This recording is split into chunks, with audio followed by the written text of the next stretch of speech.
Inaprobahan ng Australian Federal Court ang suhestyon ng Australian Competition and Consumer Commission o ACCC na pagmultahin ang Google ng 55 million Australian dollars. Bunsod ito ng pagbibigay permiso ng Google Asia Pacific sa Telstra at Optus sa pagitan ng December 2019 at March 2021 na i-pre-install ang Google Search Engine sa Android phones at ito ang gawing default option, habang pinigilan ang pag-install ng ibang search engines.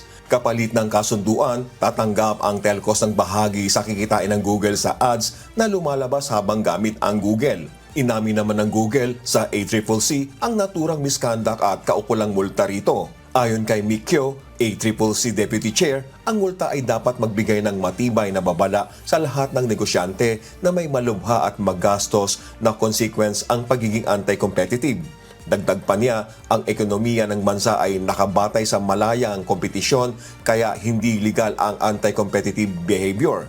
Dahil sa desisyon ng korte at sa pakikiisa ng telcos, magkakaroon ng maraming opsyon na search engine ang milyon-milyong Australians. Sa mabilis na pagbabago ng search tools, kabilang na ang pagkakaroon ng artificial intelligence o AI tools, mahalaga na lantad sa Australian consumers ang mga kakompetensya ng Google. Nangunguna ang Google sa dami ng web search queries sa Australia. Tinataya ng StatCounter na 91% ng search results sa pagitan ng January at November ngayong taon ay mula sa Google, na sinundan ng Bing 6.2% at Yahoo 1.35%.